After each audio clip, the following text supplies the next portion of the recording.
How are you, Michelle? I'm good, you know. I'm good. It's a long night, wasn't it? It was a really long night. What were you doing last night?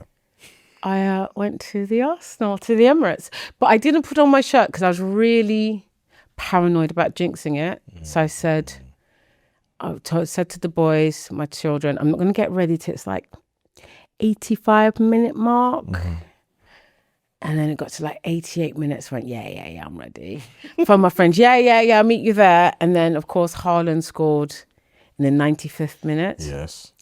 But we still knew, surely, yes, Bournemouth aren't going to let in 2 within a minute. No, they're a good, competent team. And they're fighting for Europe. Exactly. Yes. And also, Iraola is a childhood friend of Arteta. I didn't know that, actually. Yeah. It's a shame he's leaving, actually. It is. I'm sure he's got a very big job. He's a very good manager. Doesn't surprise me. Hopefully. Really hot. He's a very good manager, so he's got them into Europe. I'm excited. Krupi Jr.'s exciting. He's meant to be linked with us. He's meant to be joining us. That's what they say. Yeah. They were singing his name last night. He feels like one of us, doesn't he? He feels like he belongs. But let's not jinx it. No. Let's not jinx anything. But yeah. Michelle, I want you to tell me about Harlesden.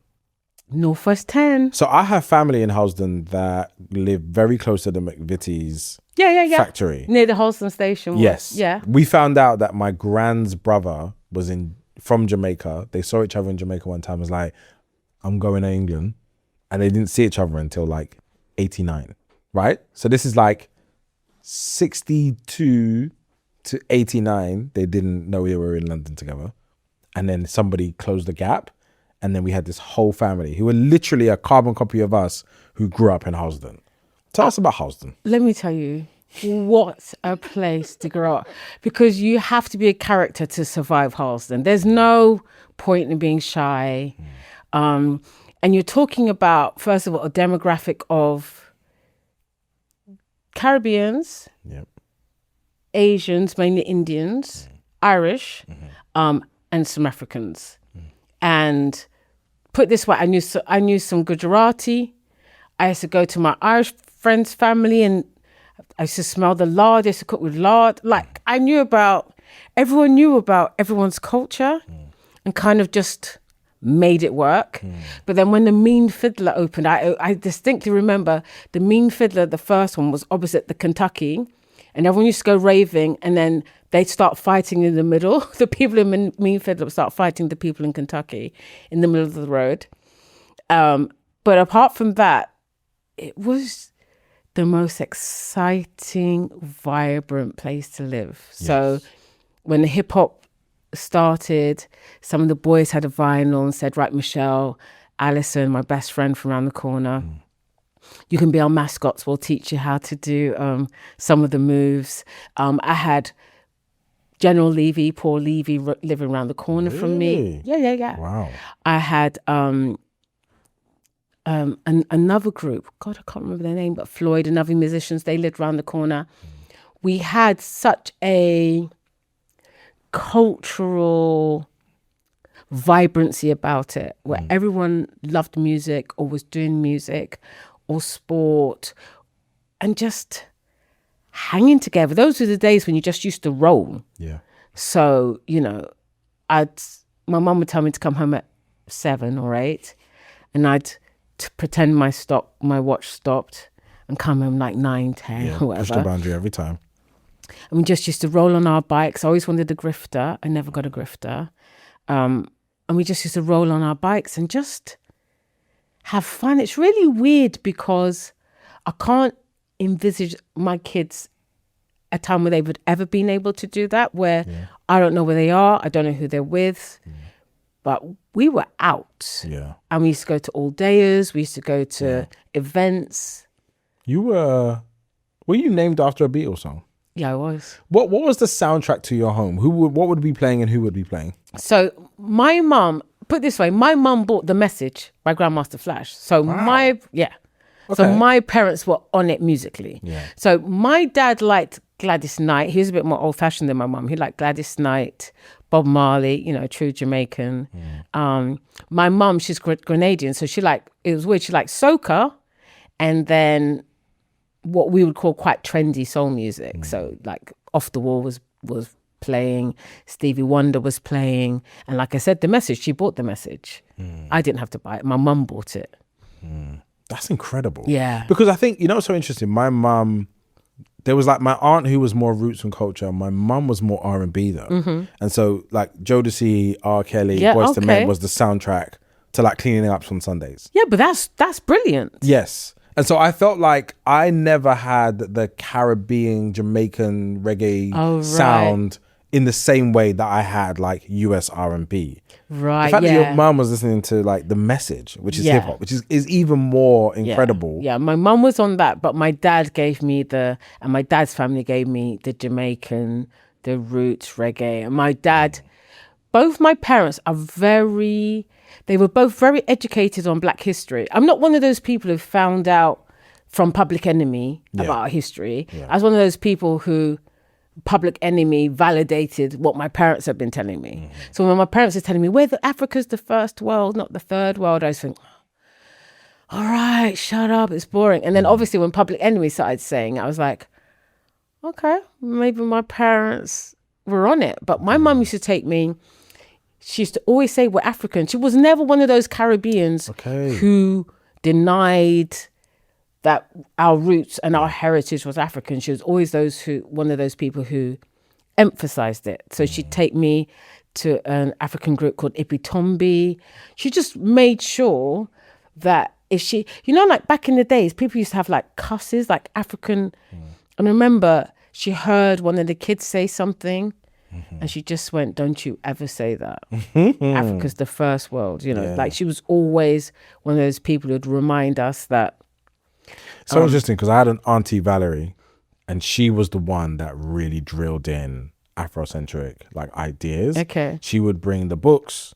She would do the monologues. Okay. If you ever were misbehaving, it was like you have to sit on the stairs and you got to hold this 15 minutes. Right. And she spoke life into us in such a way. I feel like maybe that's not as present anymore in the same way, like that particular archetype of person. Would you agree, or do you feel like you come across those people still? I think my brother is kind of like that, but in a different way. I don't think my brother does the Afrocentric thing. He does this is how the Gayles behave type thing, like shows by behavior. This is how we are as men. This is, how we treat family. This is how we roll. So I look up to my brother. But my dad still does do you know your ancestry? Do you know your blood? Do you know where you come from? You are a warrior. My dad does that. And my son, the 14-year-old, plays football for an academy team.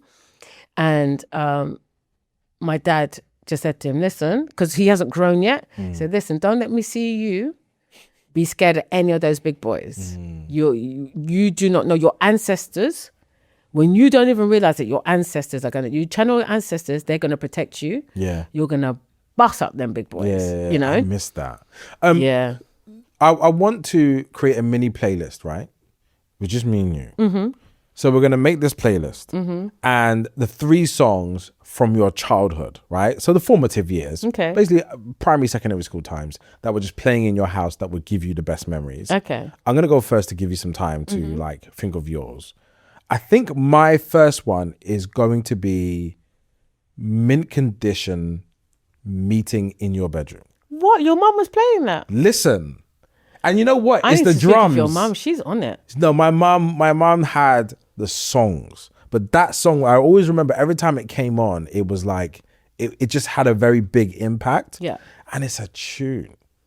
Yeah, that's. Sorry, it's not Meeting in My Bedroom. It's Mint Condition, Pretty Brown Eyes. Yes, your mum's on it. Yeah, my mum doesn't know that tune. Serious? Yeah, okay, she wouldn't know that tune. My mum's older, so I would say my mum. I distinctly remember Rock With You on the Off the Wall album. That used to be on. Yeah.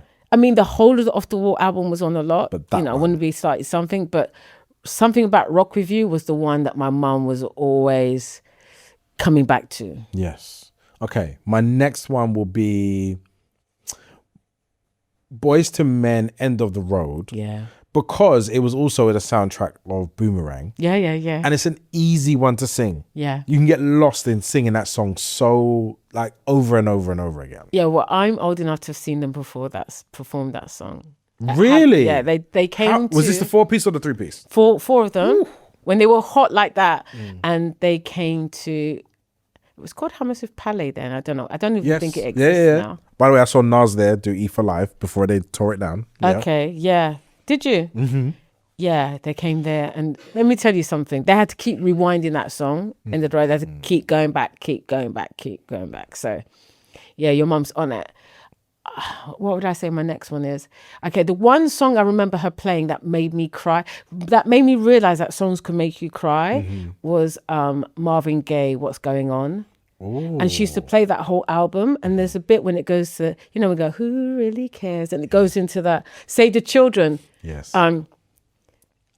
Once that came in, I didn't know why. I just started crying. So that really, really rocked me, that music could do something like that. Yes. It's the first time I realized music could do something like that. Oh, that's a great. And by the way, my mom had vinyl, and I remember the album cover. Yeah. Because my name is Marvin. I used to study it and stare at it. And that was such an iconic album. My third one is actually, I was probably a little bit older, but I remember my mum would have her friends round and we would get sent upstairs. But the one thing we would hear from downstairs playing is Deborah Cox. And How Did You Get Here? I think it is. Nobody's supposed to be here. Yeah. And they would sing that as a chorus. Oh, wow. And it sounded like liberation music.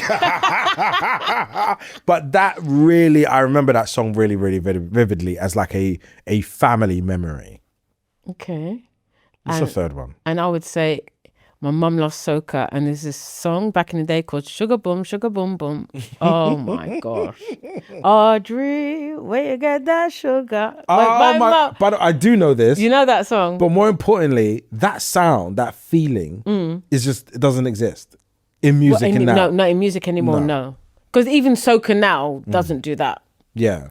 My mum played that. All right, let's do this. As a nod to now, one song from recent times that you just think would add to this playlist and make it amazing. Well, I'm one of those people who was in New York when Jodeci's second album came out and lined outside Tower Records and got that at midnight and whatever you want, my heart belongs to you. Yes. That song. It's so funny because there was like a battle between Boyz II Men and Jodeci. Like, who did you prefer? We were Boyz II Men people, but my sister was Jodeci. But I think it's more because it was personal to her. It was like, I like Mr. Dalvin. It was a thing. I liked Boyz II Men, but I loved Jodeci. There was something with Jodeci that it was a movement. Yes. It's really hard to explain. But I'm telling you, this is a group that I saw play in London and then drove up to, I don't know, Huddersfield or something to see them play the next day. I don't do that for anyone, you know. They were just something about Jodeci. And like I said, again, I was in New York and lining up outside Tower Records at midnight to get that album. And that's the first time we ever heard Missy, because she had a song on there where she featured on it. And we went and played that album and we discussed every single track again and again and again and again. So for me, that was a massive soundtrack to my youth. Love that. My modern song is going to be, I think, Jill Scott's Pressure of her new album. Okay, I haven't heard that one. I haven't heard it. My daughter plays it, and there's a song by Sienna Spiral, Die on This Hill. I don't know if you've heard that song. Don't know that either. And she somehow decided to merge them together, and she mixes them together and they go so well together. Okay. But Pressure by Jill Scott, I think, is just a really beautiful, like, good vibey song. Okay. And I have this thing about Jill Scott being like an archetype of woman that I enjoy observing. And I think her balance of ratchet and righteous and balanced and thoughtful but powerful, like there's a wholeness to her being. Yeah, her aura that I just enjoy knowing exists. Yeah, and her musicality is off the charts. Just sheer musicality. And a lot of her albums have been my soundtrack. It's just I haven't heard this new one. And that's the thing about new music. It's really hard to keep up. And just to have that album that I play it like I did in the old days, where just one album would be on rotation. It's a long time since I've had an album like that. And you know, I like K1. I really like, I'm obsessed with her. I went to see her in Berlin. I was like, oh my God, I love her. I love K1. So I suppose in that sense, I've kind of got something I'm a new fan of. Yes. And I love Olivia Dean's talent. I love her songwriting. Yeah, me too. I love her songwriting. It's light and optimistic without being cheesy. I love it. It's so pure. Yeah. I do love it. I heard that you went to school with Naomi Campbell. Is that a known fact? Yeah. I don't know if it's known, but yes, I did go. Did you have a relationship? Oh my God, yeah. One of the first sleepovers I ever did was at Naomi's house. That's crazy. Yeah, I mean, the light that she was at school is kind of, you don't know when you're young what that means, but you realize when someone becomes famous that, oh, okay. Yeah. That was the thing that always drew us to her. Yeah.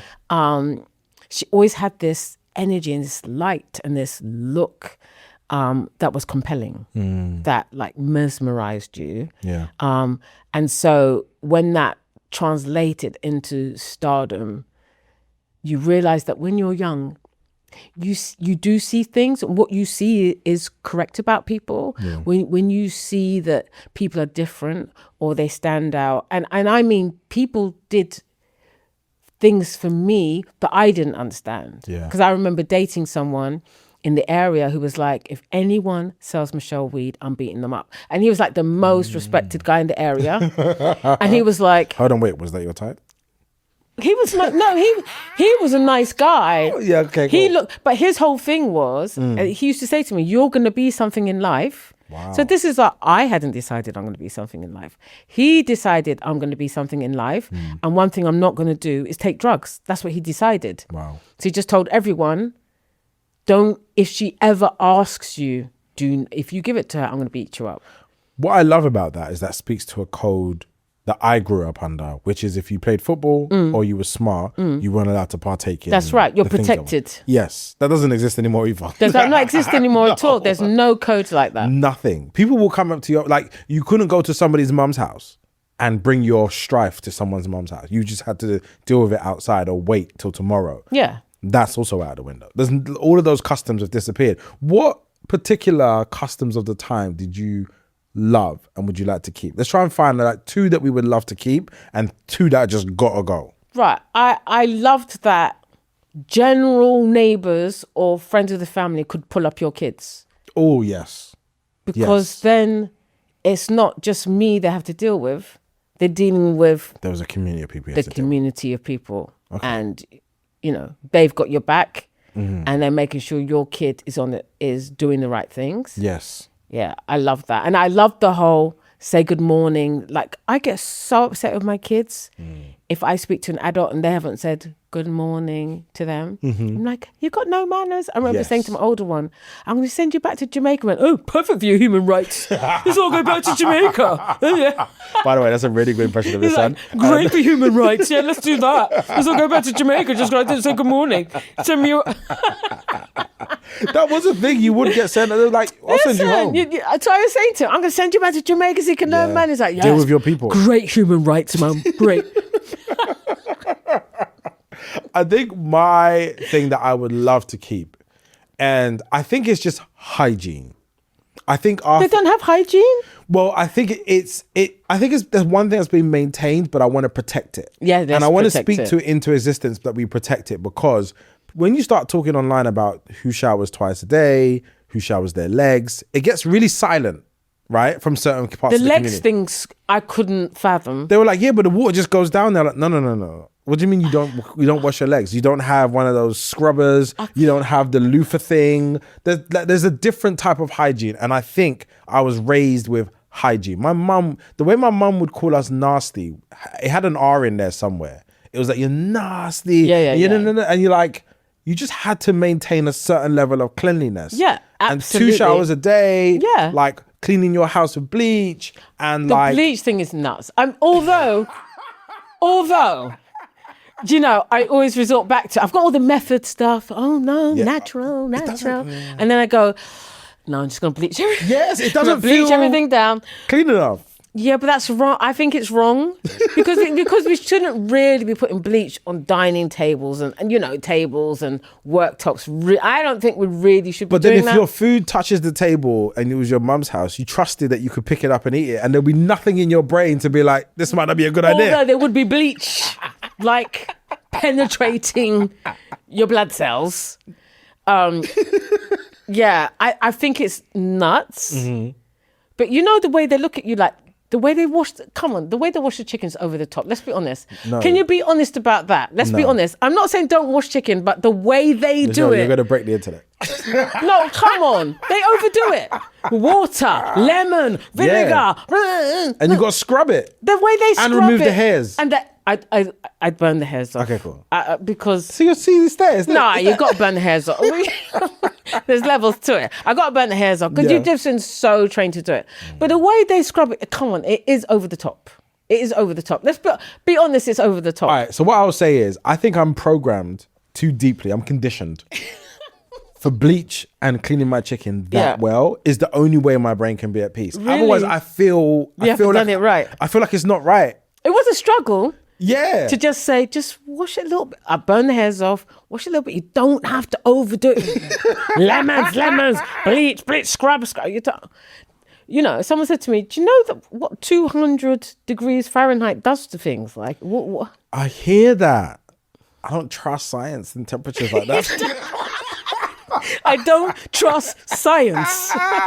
Is the scientist a black Jamaican woman? Because I don't trust it otherwise. I don't know. And they usually, and to be fair, the Jamaican grandma has been right about almost everything on this planet. Yes. Down to boiling wheaty, down to surrogacy, down to busy tea. Yes. Like, what have they got wrong? Nothing. Right, they've got nothing wrong. I was saying this to my Under the partner sun. the other day where it's like, whatever a black woman tells me, I'm more inclined to at least listen. Yeah. I don't care what it is. Yeah. I'll be like, hold on, wait a second. What did you say? Yeah. I'm going to take it in because I just feel that's where the wisdom lies. Even wearing a vest, I say to my boys, listen, Oh, yeah. wear a vest. My older one has hardly ever been sick because even in summer, he's got a vest on underneath the t-shirt. layer. He's got a Honestly, The last thing, so this is a 2 point, and I'm actually technically doing 3. One of them is retaining the washout. Every summer we had a washout with the bush tea, and you had to drink this to thing. do the and surrogacy. it will clear your whole colon. But that was so. It tasted so was so bad. awful. It was so bitter.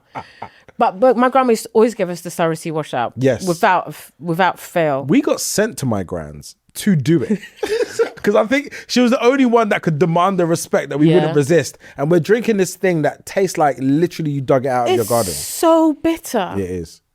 That and milk and magnesia, and also they used to give us cod liver oil. Remember? Yes. Standard every day. Yes. But we weren't sick. We weren't sick, but they'll be like, that's why you weren't sick. That's what they tell us. That's what I say to my younger son. The reason you get sick is you don't wear a vest every day. Yeah. Like your older brother. He listened to me. He wore a vest every day. By the way, milk and magnesia was dog awful. It's disgusting. It's chalk. It's like powder. It's disgusting. To this day, I actually don't know what's in it. I have no idea. Do you? No, I'm just thinking about it now. They just It's used like- to just give it to us. and we would be like, okay, fine, and go to bed and just be like, fine. That's crazy. Oh, the last thing I would say is Dettol. Dettol in the bath Come is on, man. outrageous. That is ridiculous. Dettol in the bath is the We one used to have most that outrageous. bath with Dettol in the bath. Can you believe that? 2 And we still got skin. It didn't even burn our crazy. skin off. I feel like we need a dermatologist to explain that. What on earth does Dettol do to your actual skin? Because none of us knew. What was we taking off our skin though? Why were we doing that? I don't know. That is Jamaican so grandmothers. over the top.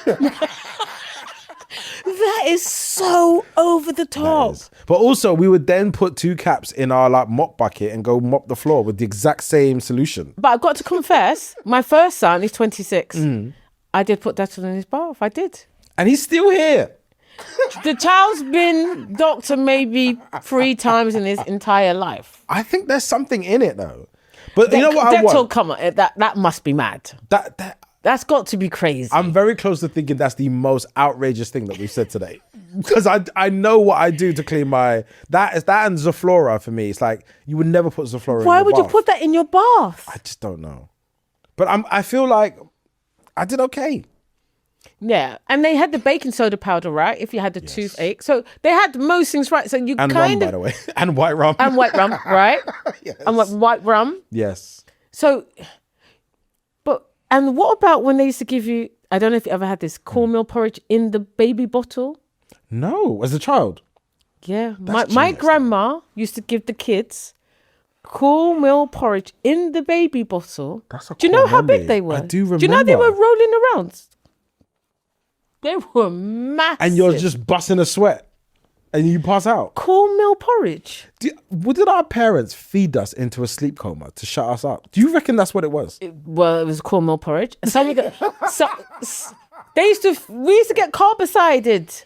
They just That's overload insane. you with carbohydrates. You start rolling around, go to sleep. Some people used to put rum in. Some people used to put rum in the before you went to bed. A little bit of rum for the kids. Yes. If you were Rum sick. knocks me out now, let alone if I was 6 months old. Yeah. I love that though. Simple. They None of us I've turn got into to alcoholics.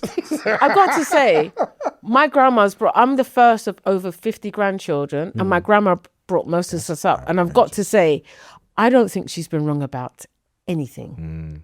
Can we just like cheers to grandparents? I know that we have water, but she's let's next do an level. imaginary toast of something to all the grandparents Yeah. from that generation. And 'Cause bringing up children that weren't yours as well. That Yes. uncles that I didn't know really weren't my uncle till I'm an adult. Like, was a oh, custom. what? It's not really your kid. Like the capacity to love is what I think's missing actually. Yeah. Like loving a the stranger's capacity child. to love someone who's not your child. Yeah. And to give them the same love and affection and care as you would your own. I think that's a dying art. Yes. That's a dying. When you went to, is it performing arts school you went to? I did. I went to Was that stage normal school. though? Because I feel like in There that was generation, nothing normal about my school.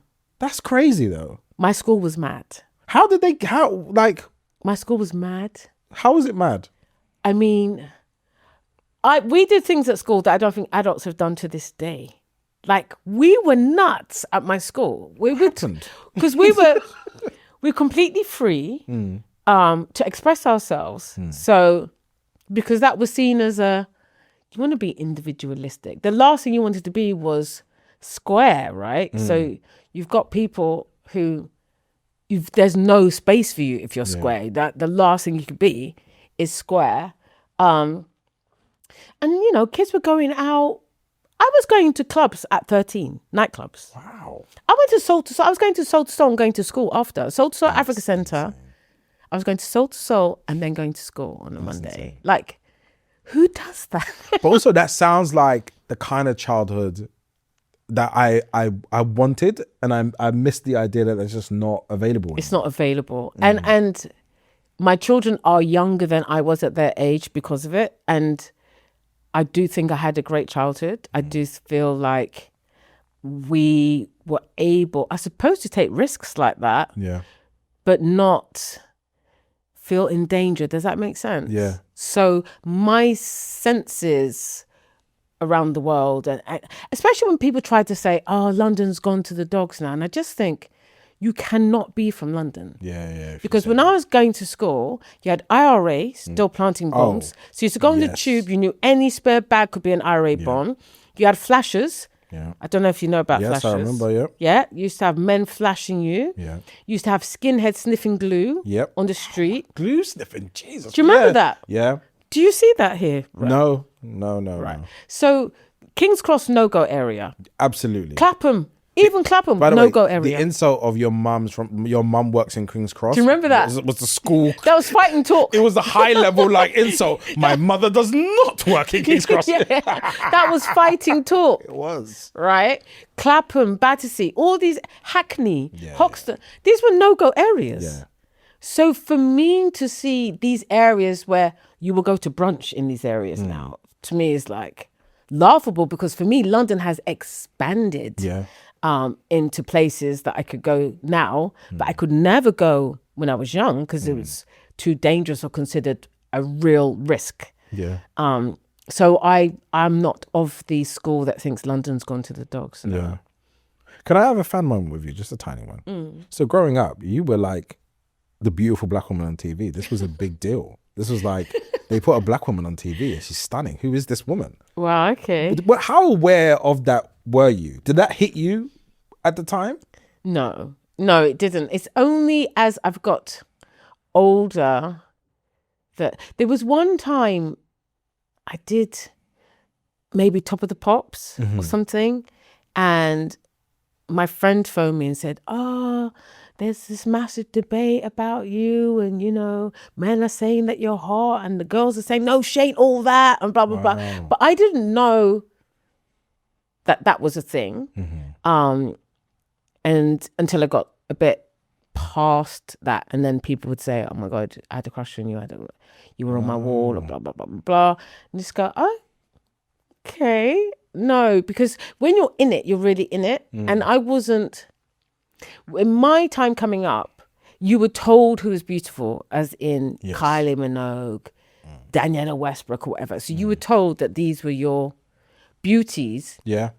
And so because I felt, well, I don't fit that criteria, but I know within my culture, I didn't even have the thing of being dark-skinned and black guys not being attracted to me. So I didn't even have a thing about being dark-skinned, because as far as I knew, black guys from all colours, hues, success levels used to talk to me. And I've heard that that's changed now. Yeah. But when I was coming up, there wasn't even a thing about being dark-skinned. And the only time I knew it was a thing, really, was when I went to American, and they used to say, oh, you're pretty and you're chocolate. That's like extra points. Yeah. And I used to think, what are you on about? And I remember one guy saying to me, oh, I don't usually go out with dark girls. Wow. I just think, that was here though. Yeah. And I was thinking, that's mad rude. What do you want me to do with that? It was almost like a compliment. Yeah.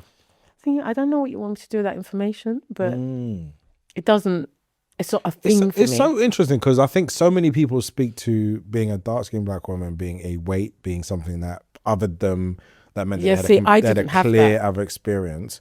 What was the experience for you though? Because the 90s were crazy.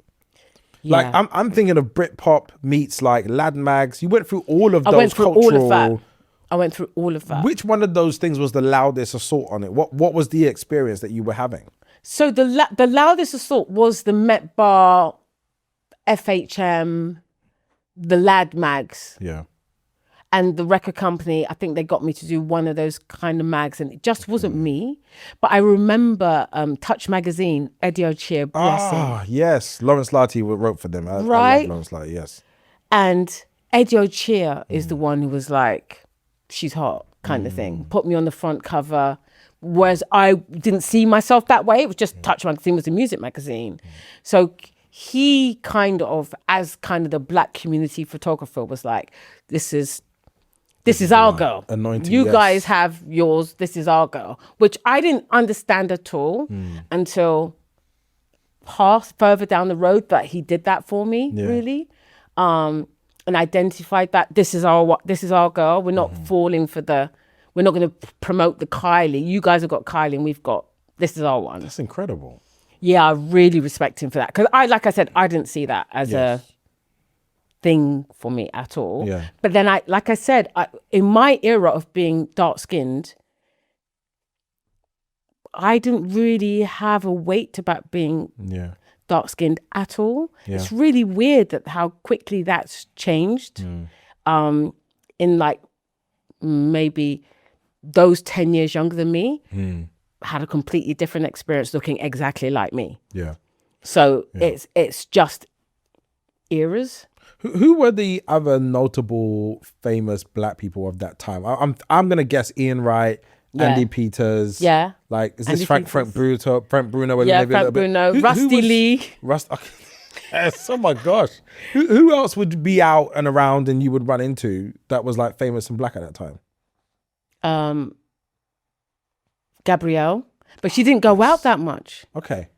I didn't know that. And same like Heather Small. Heather Small didn't really go out. So when I was going to the Met Bar, because it's the 90s, place to be, it literally was Oasis, Duran Duran. It was like those guys, All Saints. At least they had Shaznay, who was black. Of course. But I was generally Misha Paris would sometimes come. At least Misha, and to me, Misha is like beautiful. Yeah. So I always thought, oh my God, that girl is a beauty.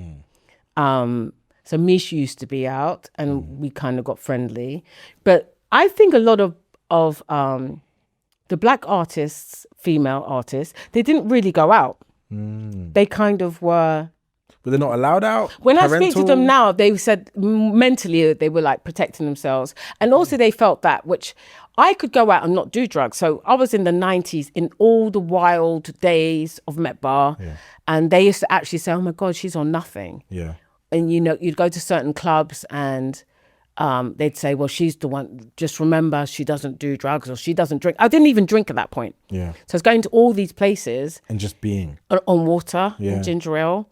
And do you think that was like a youthful ignorance in a way? Like just, I don't even know what it is, or did you know what it was and you was just able to navigate anyway? I knew what it was, but I just thought, I suppose like those artists who stayed home, I just thought, I can't do that. Yeah. Because my outcome is going to be different to your outcome. And I think that's the thing about my era of being black and well known is you always felt that you couldn't do what your white counterparts were doing, as in the wildness, because you always think you'd be judged. You'd be presented differently. Yeah. And plus your own community would judge you for sure. differently as well. Our so we've got the community. To drugs, our attitude to just even being outside looking slack. Right, like, that much. Doesn't roll in our community, right? So I think a lot of people self-edited, and then I went out and still maintained my community standards, or I would say more my family standards, as in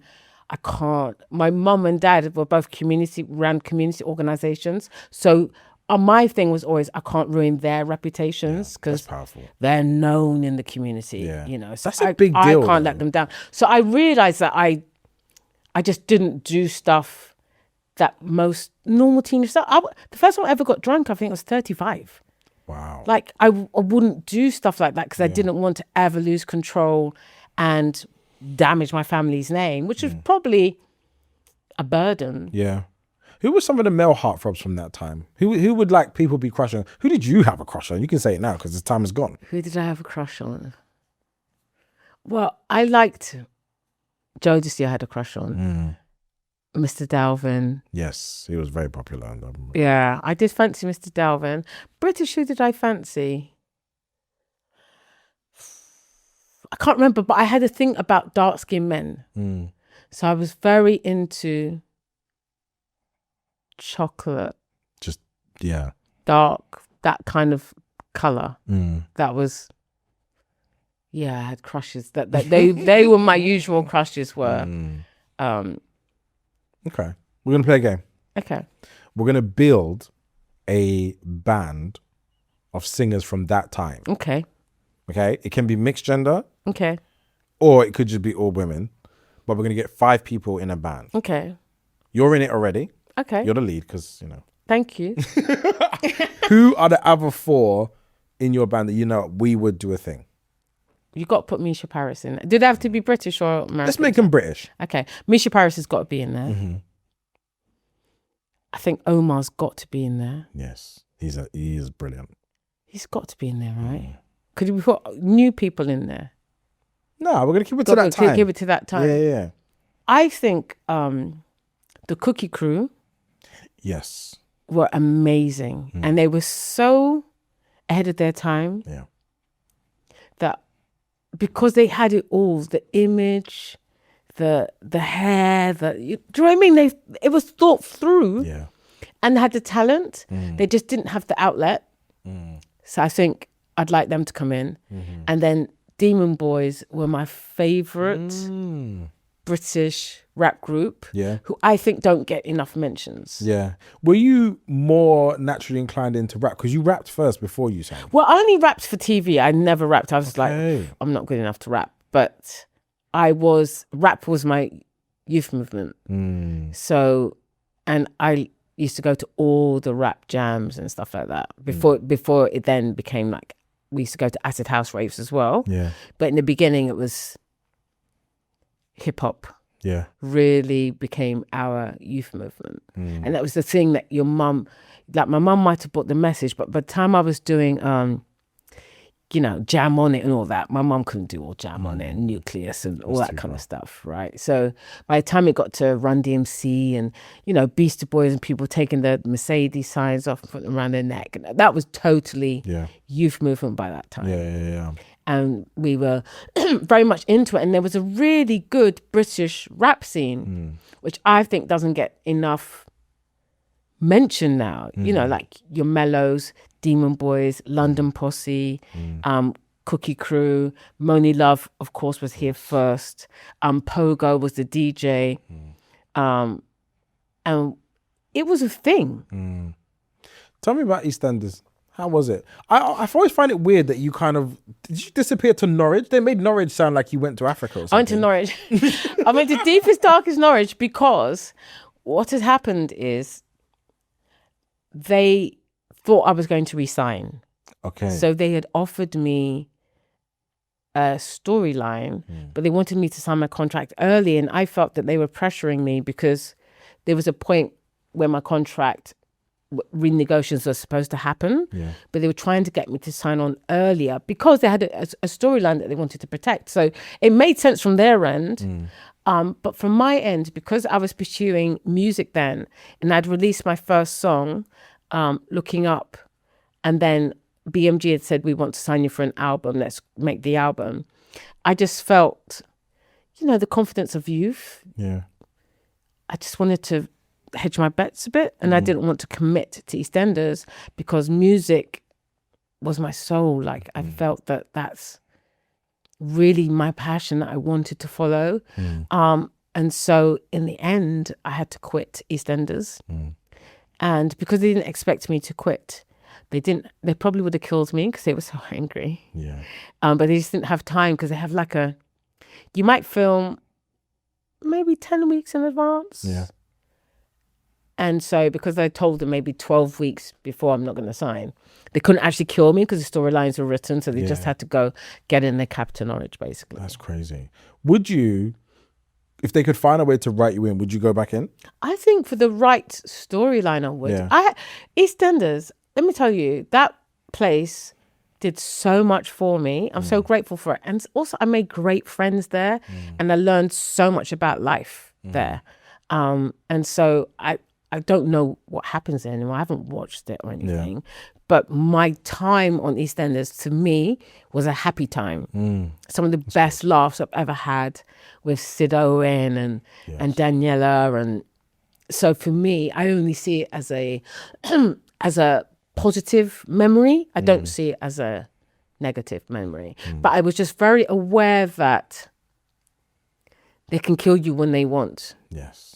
You're not in control. And I was and I suppose it's, now that I understand myself more, it's a trait of mine anyway, of trying to be more in control of my destiny. I think I've always wanted to be more in control of my destiny. And that's how it manifested itself, because I just felt I'll be beholden to you. And I've seen you sack people, and I've seen how devastated they are to be sacked. So once you witness that, you think, you either think, oh my God, I'm gonna do whatever they say, or you think, I'm never gonna let them have me like that. And I suppose the Jamaican maroon in me was like, I'm never gonna have them have me beholden to them in that way, like so scared. And so my way was to say, I'm willing to walk away. Yeah. Powerful. My grandma would say, it would have been so nice if you stay in EastEnders. Of course she did. All right, we're going to wrap, but I want to wrap on a game, okay? You've been invited back into EastEnders. We're going to build you a new black family to go back into. Okay. We're going to pick 3 people each to join in as the family, real UK actors. Okay. So who's going to come in and make up our family? I'm going to go first, okay? Yeah.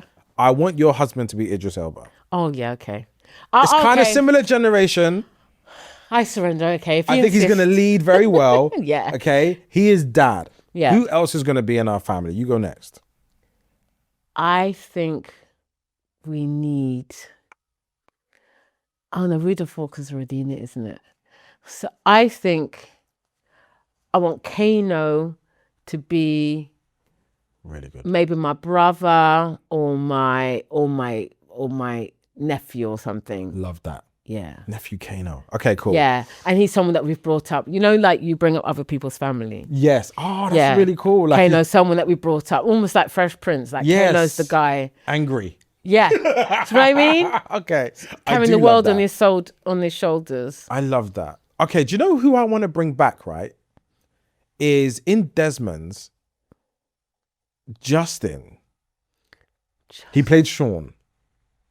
He played the son. He played the son. He was nice. He was great. Yeah. And he mentored me in real life. Did he? He did. He person. went to go and we was in an adventure playground and he was the youth leader. Okay. And he taught me a whole bunch of stuff. So I'm going to bring him back because I just want to see him back on screen. Okay. And we're going to make him like your brother. Okay, I'll take that. And then I want Angie Lamar to be my older sister because she's a superstar. Yes. She's funny. Yes. And she'd smash it. And she'll tell me, she'll be the sister that tells me about myself. Yes. She's like, cuss me off all the time. I do love that. Okay. I'm going to make another brother for you. And I'm going to go with Mo Gilligan. Oh, yeah, I love him. He's got a lot of energy in him. Like a nice, warm energy. Can he act? Because I'd like to cast him in something. He can. He definitely come from an acting background. He used to do a show with me many years ago. And I just always felt like he was a star. He does. Yeah, he's got aura. Yeah. It's probably something. Remember I said to you when you were young that people identified before you had it? He's probably one of those people that kids knew there was something about him. Yeah. They didn't know what it was going to be. And they just wanted to be close. Yeah. That's powerful. Who's your last one? He's that guy. My last casting will be... I love Lashana Lynch. I love her. Yes. Yeah. She's Jamaican as well. He's Jamaican, yeah. And she can act, man. She can. With a T, like an act. Yeah. A hard T. Yeah. That's a great choice. Yeah, Lashana Lynch, man. She's got to be in there. Michelle Gayle, thank you so much. Thank you.